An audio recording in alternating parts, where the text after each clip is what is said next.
If My People Bible Reading, Part 131. We are in a mid-break in the book of Ezekiel, which is very revealing of the last days and the millennium, especially the details in chapter 40 on. There was incredible warnings in those 13 scrolls in Ezekiel. And then in 40, where it kicks into the temple area, is so detailed to even think that this was written in such detail given to Ezekiel by Yahweh to be just ignored. In other words, it was ignored by Nehemiah and those returning from Babylon. Yeah, it was. And if you applied it, if Nehemiah had applied it and paid attention to the instructions from the Almighty Yahweh, he wouldn't have built it anywhere in the temple site, anywhere in Jerusalem at all. Anywhere, because it wouldn't fit. So this then flows into the end is revealed in the beginning, Isaiah, and the importance of paying attention to Revelation, trying to figure it out, which most churches, pastors, nobody can figure out. If they pay attention to that, they go back to Genesis. And Genesis, now that it's been read and you get all the way to the end of the Bible and you read in Revelation, now you say, oh, so after you complete the Bible, what do? You now go back to Genesis going, oh my, it's a whole new read now again. It's an exciting thing.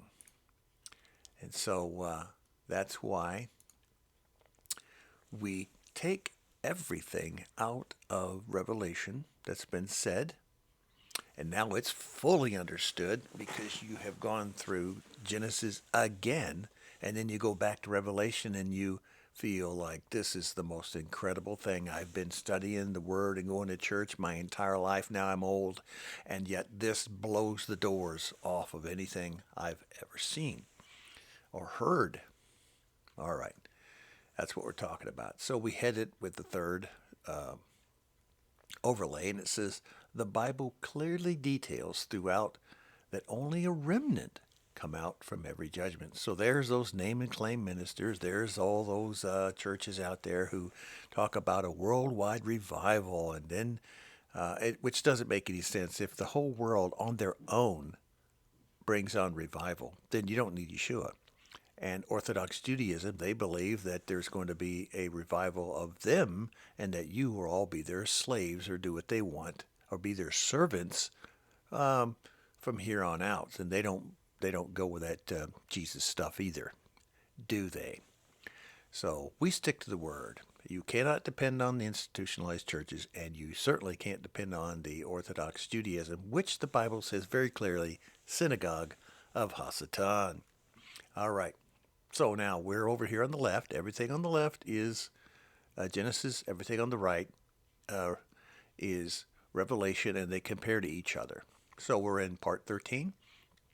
Man driven out from Edom. He's driven out, Adam and Eve. When?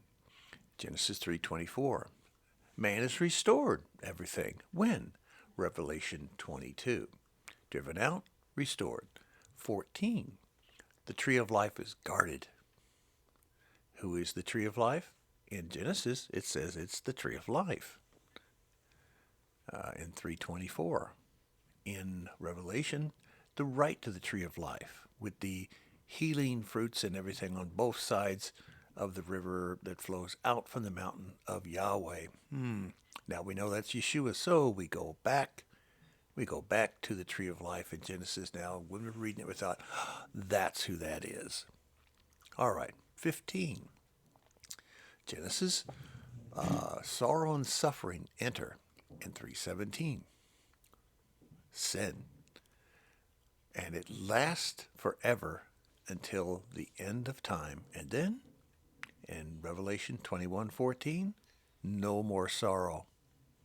The new heaven, the new earth comes down. Everyone has a perfectly written heart, cleansed through Yeshua, so that we can be a bride of the groom, Yeshua. No more sorrow. Genesis part 16 here. Man's religions, his arts, his science, are all used for pleasure, separated from Yahweh. Chapter 4. Revelation. Redeemed man's Echad walk with Yahweh Elohim in everything. Chapter 18. Man's religions get in the way. There is no religion at all. It's an Echad walk. It isn't a religion, it's Echad. It's togetherness. It's a behavior. It's an action. Back to Genesis, Nimrod, an Antichrist type, founder of evil cities, and the city there, using the category type title, Babylon, builds his first city to overthrow Yahweh. Revelation, the beast, modern-day Nimrods, the last one. Those who hear and obey the evil seed meet their judgment as Yahweh has called out his elect, very elect, to come out of her. Back to Genesis. An earthly flood from Yahweh is sent to destroy evil, alter DNA. Altered DNA going to be destroyed that has infected the entire world. The second earth age ends, and then the flood. But what happens in Revelation? There's a local flood from Hasatan. It's sent to destroy an elect generation. Now that's the one in Jerusalem or the area, and the city splits into pieces and coming of Yeshua. But Hasatan has caused a great flood to try to destroy them. Hasatan has much of the world, but he wants even the elect. Chapter 12. Excuse me. Part 19. A bowl, a token from Yahweh. A covenant with mankind is given as a promise, so we would always see it and remember. This is the third earth age. Okay. Part 19 in Revelation. The bow betokening Yahweh's remembrance of his covenant with the earth. So once again, the promise made is the promise kept.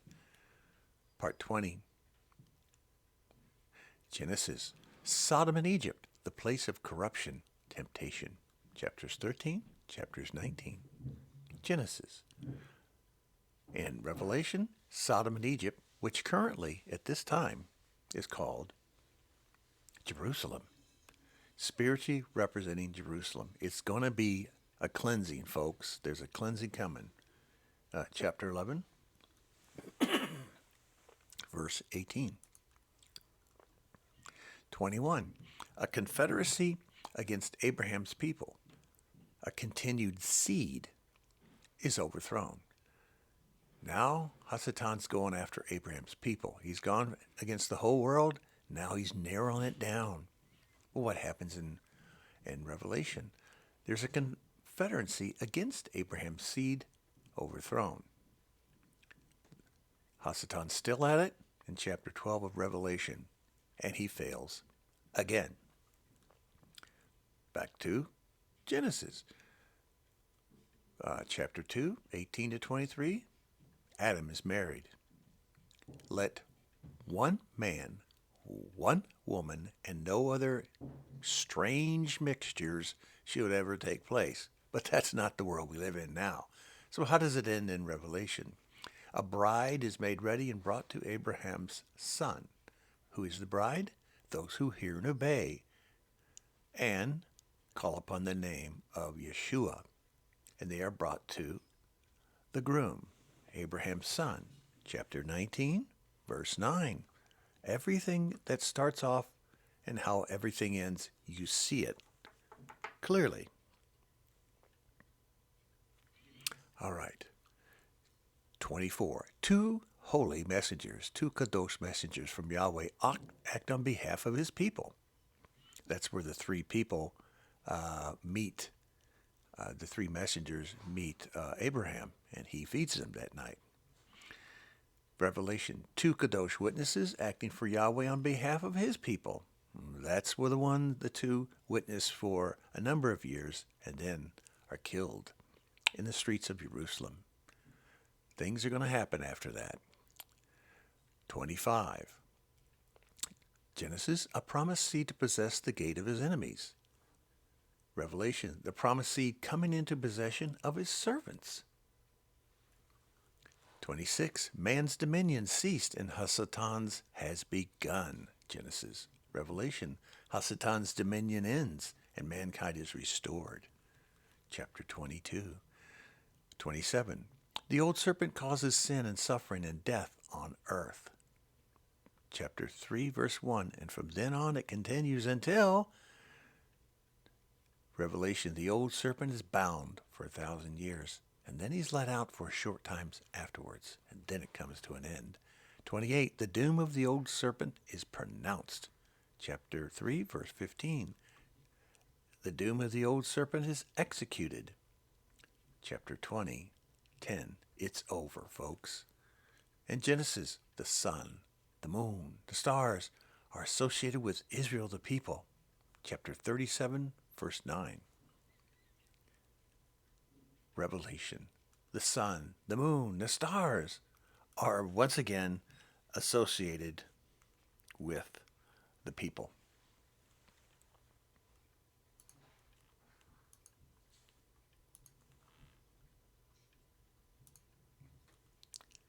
There it is.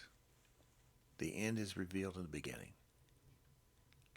And you can see how the age of the earth can be very old, and yet Yahweh made it in 6 days also.